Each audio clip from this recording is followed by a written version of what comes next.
Hey guys, welcome to the Couple Nurses podcast with your hosts Peter Finderum and myself, Matt Solarchik. This is a podcast where we tackle current health news and hot nursing topics one conversation at a time. Guys, thank you for messing with us. We see the downloads. We appreciate you. We know where you are. We're listening. You are listening, and we really appreciate it. We can say we love you. News, we're getting stuff done, and as time is rolling by, this website should be almost out, guys. So thank you for being patient with us. We'll have a lot of things rolling out in the next few weeks or even days as you're listening to this. So stay tuned and keep on listening, keep on sharing. We appreciate it. Petey, how you doing today? I'm doing good. One of my better days.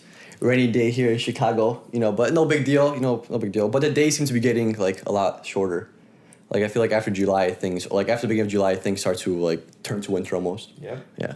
But today, guys, we have a special guest on. His name is Kamil Sledz. Kamil is a circulating and scrub nurse, which means he works in the OR. It's our first OR nurse here. He's also in school in becoming a nurse practitioner. He has hopes of working in a clinic or an acute setting with a surgeon, so in the OR. He also has his own YouTube channel, and it is called Kamil RN, where he talks about nursing school, nursing students, and nurses with speech impediments and stutters. You can also find him on Instagram at KamilRN_. How's it going, Kamil? I'm pretty good, Peter. Matt, you guys? Good? We're chilling. Yeah, man, we're chilling. Yeah, dude, these coffees, though, man. Thank you for getting this coffee for us. Yeah, man. But I'm telling you, they made it wrong. I've had this coffee twice before this, and they were both made perfectly. This time, it just tastes like black coffee. What kind of coffee is it, though? It's our cocoa almond milk. Yeah. Yeah, it's a new one. Something like that. I don't know. Yeah, Starbucks always comes up with some new things. Yeah. So, Kamil, tell us a little bit about, background of you and being a circulatory nurse, because I only shadowed the CRNA once.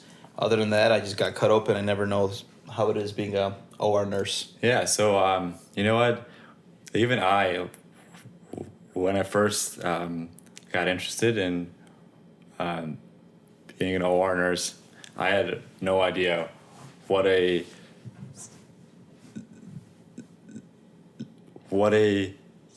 circulating nurse is. I had no idea. I had a vague idea what a scrub nurse was, from nursing school, but I had no clue. So I did some research before I applied, and so basically what a circulating nurse is versus a scrub nurse. So I'll first clarify that, I guess, right? So scrub nurse is the nurse or scrub tech, a surgical tech who's inside the sterile field. They're actually handing off the instruments into the surgeon's hand. They're in charge of maintaining the sterile field, the back table. That's their job, right? And this could be a RN or a scrub tech. And a circulating nurse is basically the nurse who, it's the person inside the OR that basically runs the show.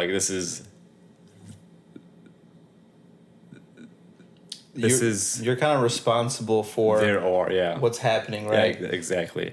So as the circulating nurse, I'm in charge of, interviewing the patient preoperatively, ensuring we have the correct patient, correct surgery, correct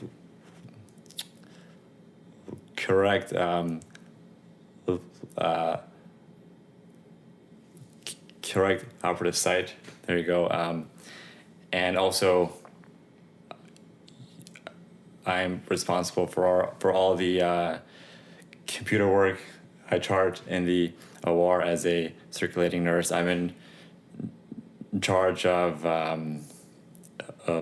obtaining any specimens off the field and appropriately labeling them. Also, making sure at the end of the surgery, all the instruments and sharps and sponges are accounted for, because you don't want to leave anything inside the patient Yes. after a surgery, right? So for example, in the ICU, a stressful day to me is having a patient that's crashing, that I'm getting medications, that maybe family is being a little bit too much, or different kind of scenarios makes my ICU shift hard, right? Yeah. What's like a stressor in your environment as a circulatory Stressful. nurse that Yeah. you're like, damn, that was a tough shift? So, I guess stressful thing for a circulating nurse is like a hard case or a needy surgeon. Okay.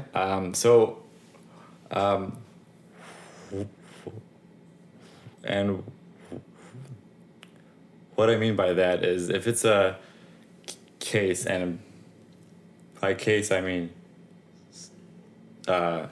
surgery where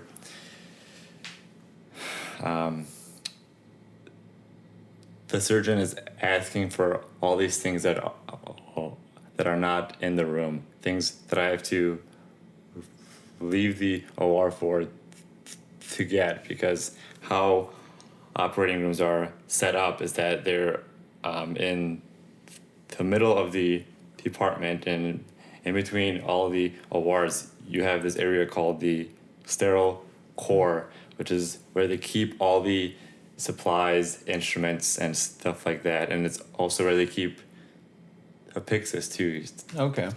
to get any medication. So if the surgeon starts asking for, supplies that are out in the sterile core, you have to go out and back in, and then he asked for like another thing. And everything you is don't like have. rushed in that time. It's rushed. Or if the anesthesiologist or CRNA decides to order a unit of blood, then it's on me to order it in the chart and then call down to blood bank and let them know that we need the stat, and they either tube it up in the tube system, or I call the surgical aide to go down to the blood bank to pick it up. And yeah, basically like cases that are like hard and where you need a lot of things, and also there's a few of them in one day. They expect you to turn over a room in like 15 minutes and be ready for the next surgery. Damn, that's wild. Do you prefer one over the other? Like, do you prefer to be the circulatory, or do you prefer to be like the other OR nurse roles? I prefer being a circulating nurse because I work in a smaller hospital. All of the RNs at my work are expected to know how to scrub and circulate. So, and all the new hire RNs are orientated to scrub and circulate. Like I had my orientation was 9 months long, and Yeah, it's a long orientation. Yeah, for the first 4 months I scrubbed. With another scrub tech or a scrub nurse, and then for the last about 4 months of my orientation I circulated. Yeah. What are the common surgeries you see? Do you just do like a lot of GI stuff? Do you work like cardiac? Do you work anything specific, or do you just do general surgery? So once again, because I work in a smaller hospital,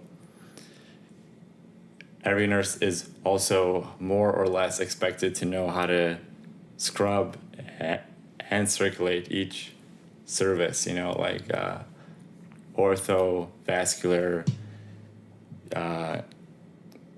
gynae, yeah.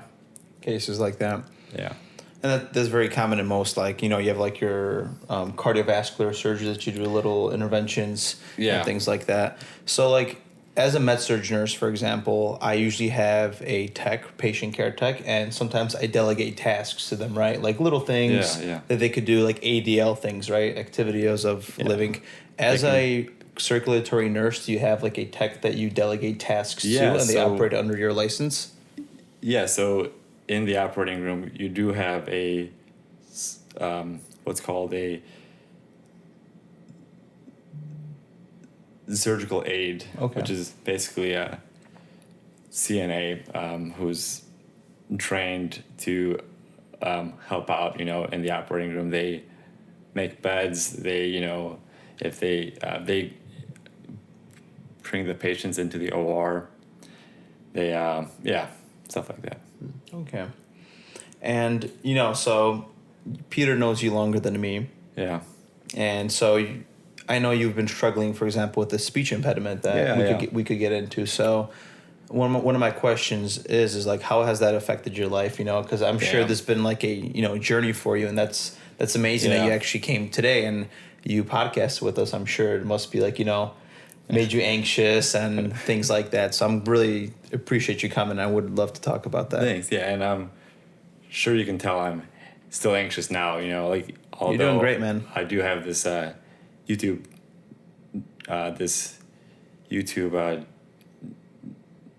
the channel. It's only me and the camera over here. I have more people in the room. This is like a actual podcast. It's intimidating. But no, like going back to your question, my stutter has like shaped who I am, I think. And when I was younger, and like I started to realize that having a stutter is like not normal. I think I was in like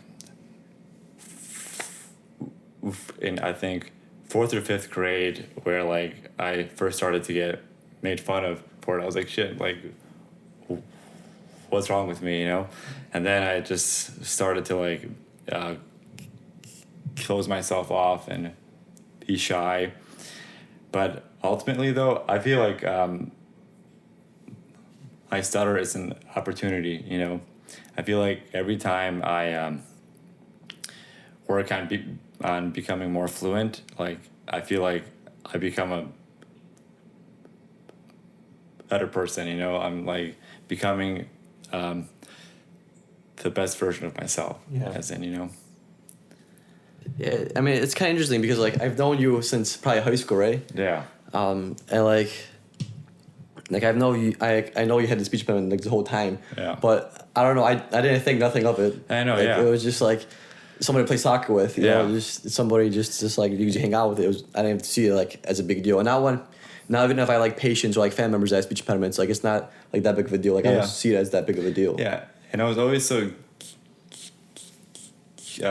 curious about that. I was like, out of all my friends, like Peter is the only one who like won't even acknowledge that I have a stutter, and I like loved it. I was like, damn, he just sees me as like you said, like a guy to play soccer with, Yeah, I don't know. Like there's people like thousands of people that have just the same issue as you. Oh, yeah. Not just this one individual with this issue. It's like a common thing. It's not the end of the world. Like not to like down talk it. It could be worse. Like there's people going through some other like hard stuff in their life, but I mean I've like literally I don't know, like speech impediments like have not been like ever like a big issue like for me. And I feel like sometimes we tend to psych ourselves out, man. Yeah. So with anything, we tend to kind of like put ourselves in this 3D like or this like eagle eye that we're kind of like always analyzing ourselves. And when you're analyzing yourselves, you're always like, the ego is kind of rising. You're always comparing or, oh, I said that. I said it this way. Oh, this person looked at me this way. Oh, she didn't laugh at this. And it's like you're constantly analyzing so much. Damn, yeah. And like what happens is you just get stuck in your damn head. And that becomes so rough. And, you're saying maybe you had that too. And it's like, how do you break loose of those chains? How do you break away from that, Yeah, because like, I mean, I've stuttered before. Like if people like a lot of people stutter, Yeah, like, you know, yeah. by accident, and it's like no big deal. But like the thing is that not the actual act of stuttering. I think it's more like for me, because I mean I stutter on occasion. Like if I get nervous or something, I might stutter. No Yeah. big deal. Like happens to everybody. But the hardest part isn't the actual act of stuttering. It's just like the aftermath, because you're just like thinking about how I would have said differently, or Yeah. why did I do that. It's just like not the actual act itself that puts you down. It's the thoughts after it. Yeah, and you just kind of gotta exactly. overcome And- it. Just like it's shit happens, you know. And like you beat yourself up, and I've had countless situations where after an experience I had where I got like I had a very hard stutter, you know, I locked down a word in front of a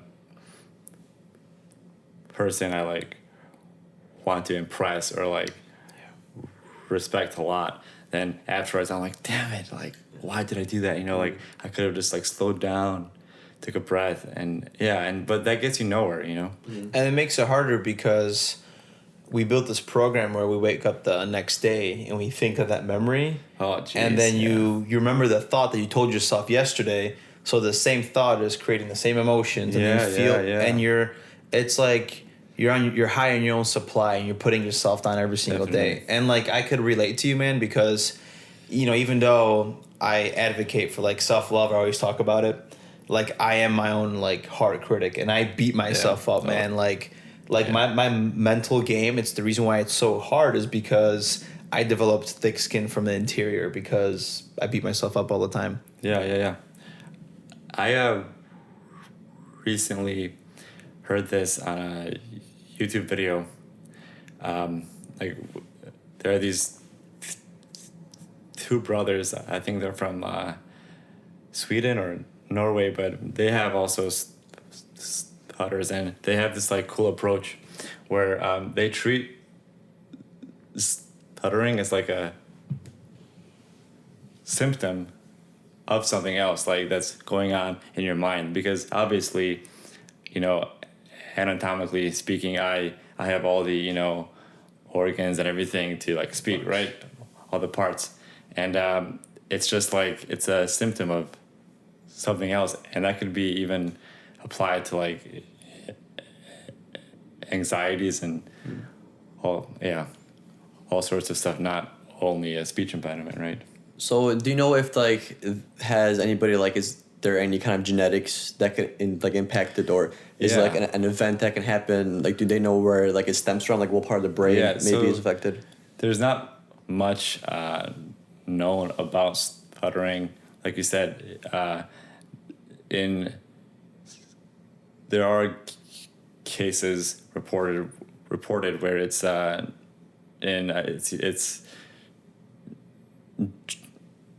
genetic. My mom always said when she was younger, she had a speech impediment. She had a stutter like me, and it took her moving to America with like a whole new start where she not only had a stutter, but she didn't know how to speak English, you know, that made her speak fluently.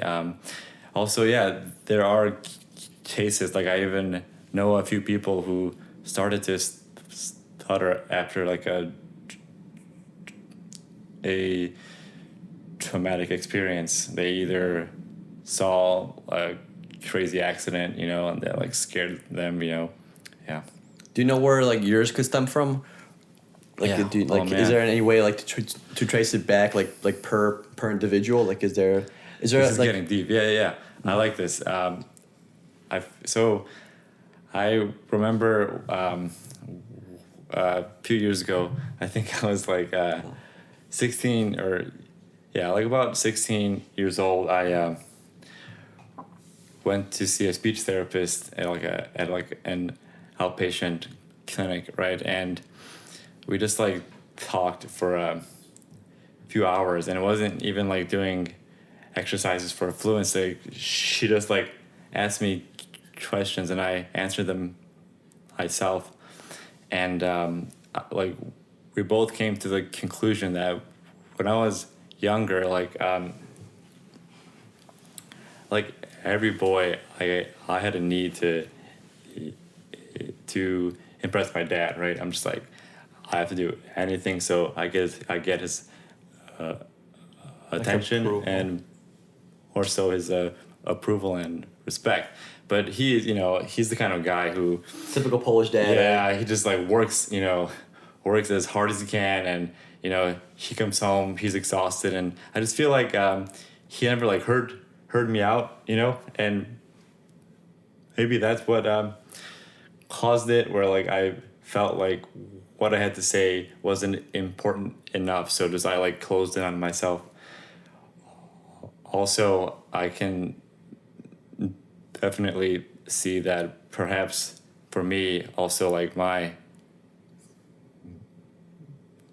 mindset to almost everything is just to get things done as fast and as efficiently as I can, and maybe like subconsciously I'm applying that to my speech, and I'm just like rushing through my words, and yeah.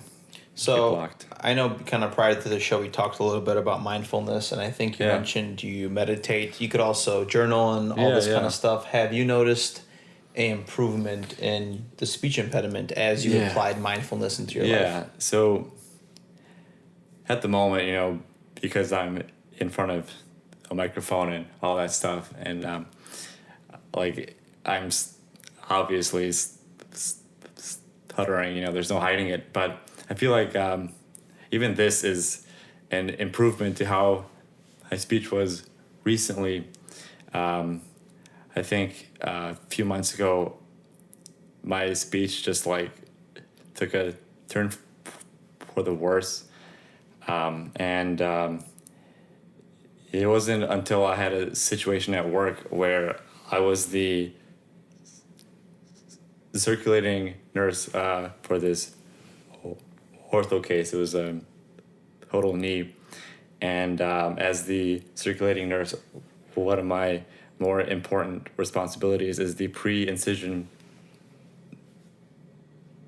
timeout, where I have to say, all right, everybody in the room, stop and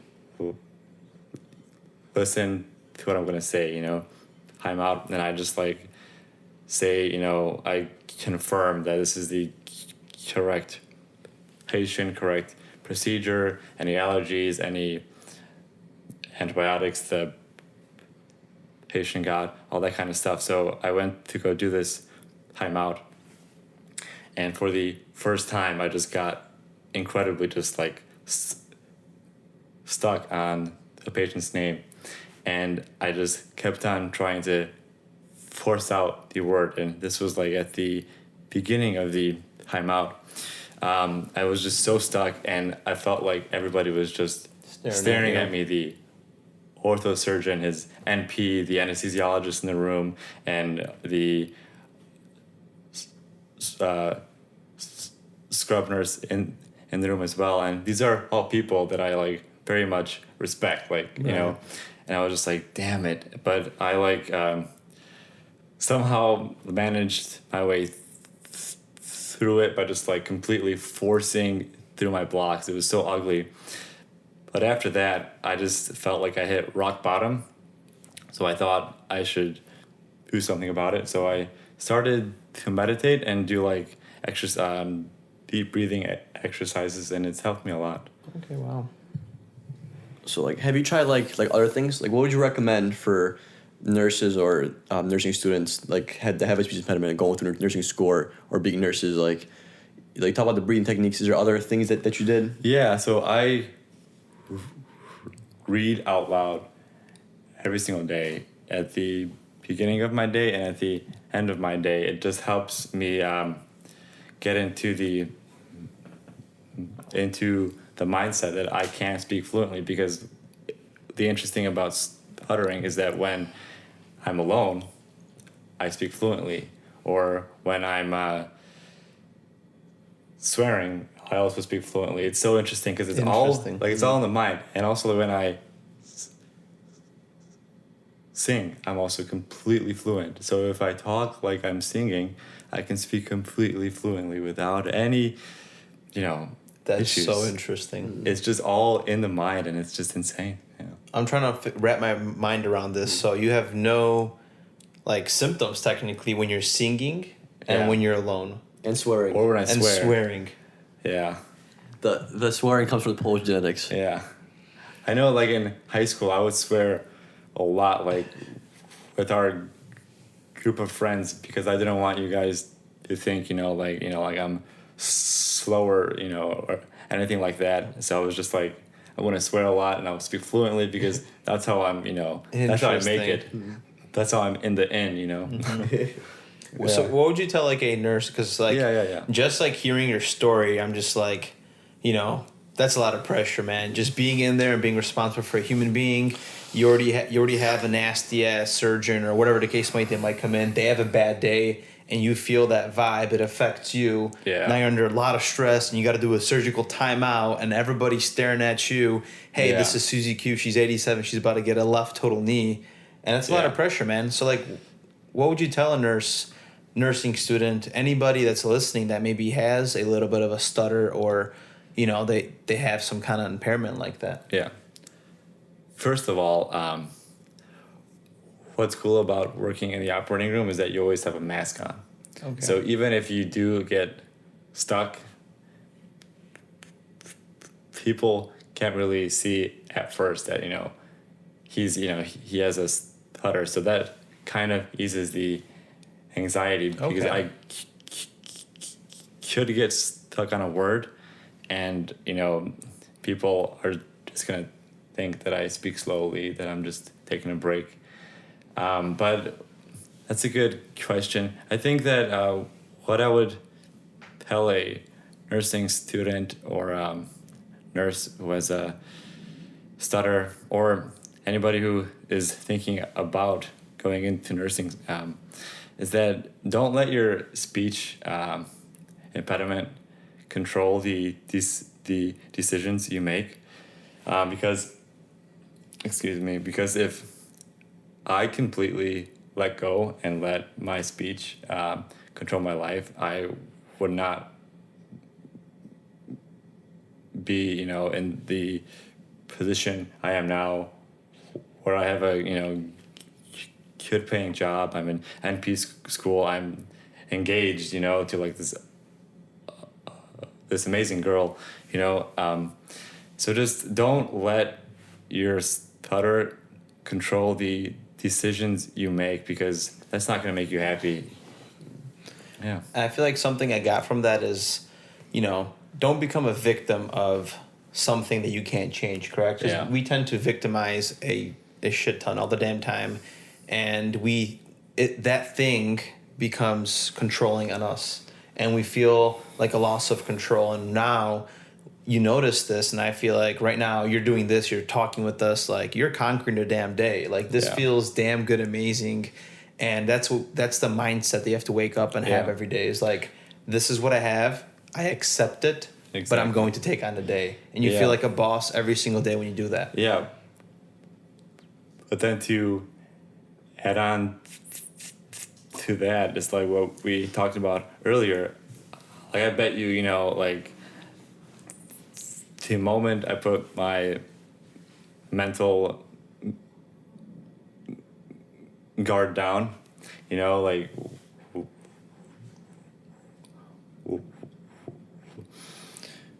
whether it be after a stressful day or, like late at night when I'm having a hard time falling asleep, I'm going to think back to this interview and be like, damn, I could have spoken so much more fluently. And then I become like a, like you said, my own worst critic, like instead of focusing on the fact, like I conquered my fears and I went on a podcast like this, instead of thinking positively, automatically I'm just like, no, like I could have done much better. And yeah, it's crazy how our mind works that way. It is. It's a lot easier for us to remember somebody that did something bad to us than somebody that did something good to us. Like you always remember, like when somebody pissed you off or when somebody said the wrong thing to you, or one small thing. It's one small thing. Yeah. But all the other times, they brought you candy, they helped you with all their stuff. You don't remember. Like you don't remember any of this. Yeah. And that's how you kind of are with yourself too. And what's crazy about it is, is like once you have these thoughts and they continue, it hops like a cycle. It's like a loop. Yeah. Like the more you think about it, the more negative thoughts about this you have, the more negative thoughts you're gonna have in the future. Why? Because like your brain is so used to these negative thoughts where that's the norm. It's easier for you to think these negative thoughts because you've been doing this for the last 3 months, 4 months, 6 months, X amount of time, and it's a lot harder for you to break that cycle as longer as if it like keeps going on and on. Because it's a lot harder to insert a happy thought and a positive emotion, when you've been thinking about these negative things for 6 months. Yeah. It's hard to break the cycle. Like with anything, even when you're eating unhealthy, it's hard to break that. Oh, if you're smashing McDonald's once a day for the past 2 months, and then McDonald's hits the spot every time. McDonald's, no matter how often you get McDonald's, it always hits the spot. Those McNuggets always fire. And if you keep doing that day in, day out, it's going to be so easy for you to keep doing it, and it's going to be so much harder for you to break that cycle and actually cooking yourself a meal. That's kind of how it works mentally too. It's you basically build your mind, and if you build it the wrong way, or if you keep living the wrong way, it's just going to be a cycle, and you're never going to get out of it, like drugs. Yeah. And I think like the biggest difference I noticed about this cycle is like travel nursing. Like you completely live somewhere else and you work a different damn job, and it completely like breaks that damn program that we built. Like you don't realize how routine your life is till you do something different. I don't give a shit what you think. You might know yourself so well. If you change your routine, you'll pick up on the littlest damn thing. Like imagine living in a new place and just figuring, like you have to put mental capacity into figuring where plates, spoons, forks are and things like that. And then you start like reprogramming those building blocks that created and enslaved you in a way. It's like reverse engineering, and that's why people say vacations are a good thing, because it's a break from your cycle. Yeah, that's good. I guess like another thing that I wanted to add to your ramble previous your previous question there about like what I would Matt's back on the pipe. like what I would add, like say to nurse who's wanting to get into nursing is that also once you find your rhythm, right, things get much easier speech wise. Like you at first I feel like you're just intimidated, you don't know what you're gonna have to say, because with people that stutter, they always think ahead, like what am I gonna have to say, like and then they see if they're gonna get stuck on that word or not. So once you get that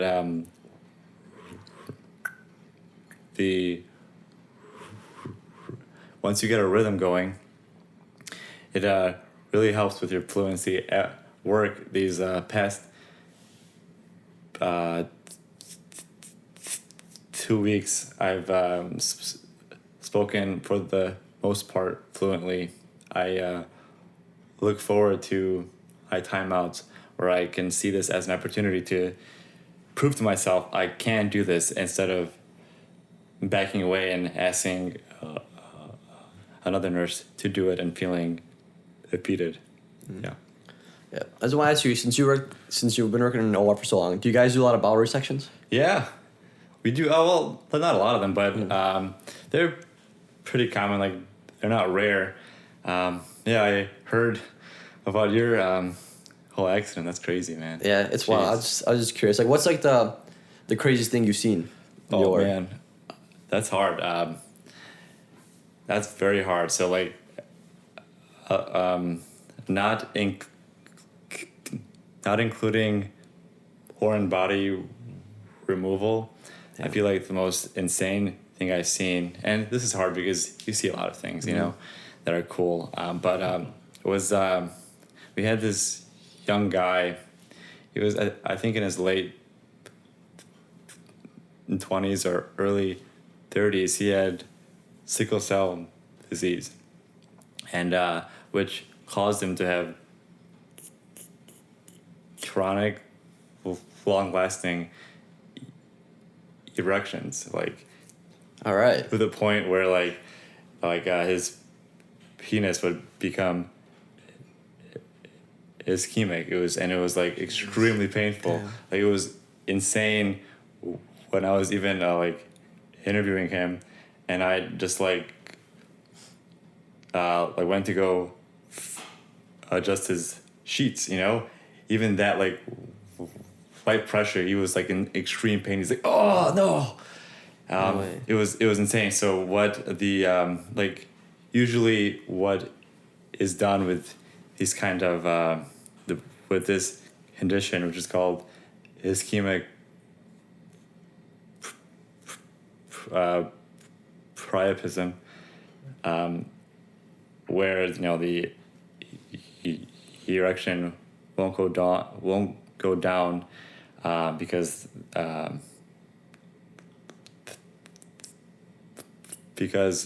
blood won't escape, you know, is usually it's done in the ER. You take like a 14 gauge needle and just aspirate out a blood, Out of his penis. specifically from the corpus cavernosum, which is like the tissue that fills with blood and gives you an erection, right? And this guy had it so bad that he had to go into the OR. The urologist said, you know, that if this happens to him again, he's gonna have to get his penis amputated, right? So what Damn. they do, like they mangle the hell out of the penis. It was so hard to even watch, but like I just like Damn. watched it because I was like, I've never seen this, and also yeah, it was just like interesting too, where so they make two incisions on the glans penis, you know, like next to your urethra with a knife. They just go in, and then they take these like long, they're called dilators. These like long like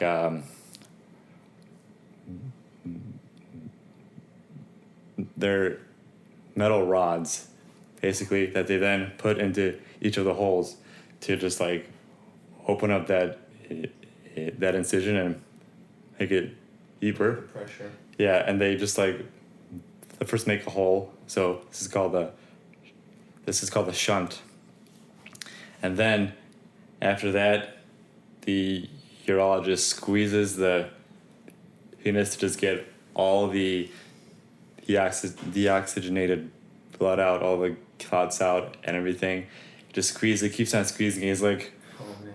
like milking a cow, you know, just get blood just gushing out, and it was just so hard to see. And then, you know, he puts the rod in again, you know, like opens it up again, and then squeezes again, and it was just insane. And then after that, he just he sutured it closed and said, you know, like you gotta manage your sickle cell, and because if it happens again, you know, no more penis. And he was young too. It was just and it was hard to see like this thing that is supposed to give you pleasure and like it's good, you know, just like causing so much pain. Yeah, talk about a good thing going south, right? Man, that's wild because you know, like I've always sliced open, and I know how like that pain is. Like, imagine that on your penis. Yeah. No way. Fuck insane. that, dude. That'd be wild, man. Or if you have to get it multiple times, because it's probably not his first time, right? No. Fuck that. So I think this was his third time in the OR having this done. Poor guy. Poor guy, yeah. And he also had a fiance with him, you know, so I don't Poor know. lady. Yeah. Yeah, it probably Sucks, sucked. guys. Yeah, sickle cell is crazy. Like people, sickle cell is pretty common, so a lot of times people don't think nothing of it, because it is a pretty common issue, especially with African Americans, and Yeah, like he was African American. yeah, like people see it as no big issue, but it has a lot of like medical issues down the road. There's a lot of stuff that like spirals out of sickle cell, especially if it's uncontrolled. Like, you know, like that guy had the whole I'm not sure what it was called, but priapism or whatever it was. Yeah. He named it. But yeah, like sickle cell causes a lot of issues. Same with like uncontrolled diabetes. Like you'll be fine with uncontrolled diabetes for a while, but eventually it's gonna catch back up to you. Till you go blind. Yeah, till you go blind. You know, same with sickle cell. Like it's a pretty common issue, but it's just like as you get older and it's uncontrolled, like it builds on these effects and it doesn't always end well. Yeah, and the worst thing is that it's a circulatory issue for those that don't know. So your red blood cells aren't a perfect circle. They're like moon-shaped sometimes. They're irregular. And that creates clots and vasculature, sometimes microclotting. These people require a lot of damn pain. Oh, yeah. And as Lack in, of O2. Lack of O2. And as in this case, freaking clotted up his penis and he needed to get that milked. That's actually very, very vivid. I'll probably remember this story for the longest. And what's insane, I also asked the urologist. Also, I think my favorite service in the OR, I think, is urology. Just because, like, at least at our hospital, like, being in a OR with a urologist is like being in a bar. Like, you have, like, penis jokes nonstop, They're just hilarious guys, like, they work with penises their whole life, right? So, like, you would only expect imagine the OR room, what's going on. Yeah. Oh my gosh. I once this is off topic, but I once heard a surgeon say that the OR is the last place in America that isn't politically correct. Like, you can say anything you want. But I forgot the question again. I was gonna say something. Yeah, I don't know. Did you ask my question? No. I was gonna ask you guys, is the music in the OR? Oh yeah, Like all the time. What's like a popular genre? So you always, you're always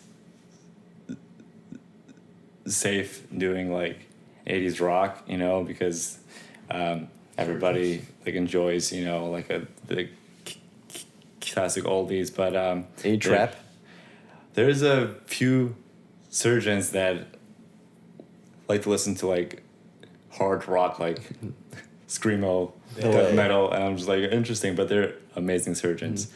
Oh, here's what I was gonna say. I asked the urologist that was doing this surgery, and I asked him like, what happens if you have to amputate the penis? It's called a penectomy. Either completely amputate it or like half of it, like the ischemic part. If they completely amputate it, they actually make a urethral opening behind your scrotum, and that's how you pee. Isn't that interesting? Do they put like a fake one on? Like is that like a reconstruction or something?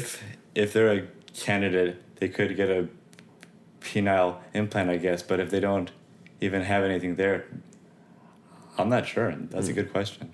Damn interesting, dude. Like you said, like an organ that, like, people used to like make love, give you pleasure, give you this, it's sensation. Like good, Yeah, it's crazy how that works, man. Yeah, it's nuts. Alrighty, Kamil. We really appreciate you as a guest. We appreciate you came out and conquered the day with us. Yeah. And we could find you at where? Kamil. I know. I got you. I know where you're at. I look at him every time. Maybe you'll have us on your show sometime. That'll be fun. But I'm pretty sure you're at Kamil, RN on YouTube. Yep. Right. And Kamil, RN. And then Kamil RN _ on Instagram. On Instagram. Yeah. So like I haven't been as active recently, because of COVID and all this stuff going on at work, and also in my personal life. But I have a few upcoming videos coming out, so yeah, check me out. All right, cool. Thank you, Kamil. Thank you guys for tuning in. Catch you next time. Peace out.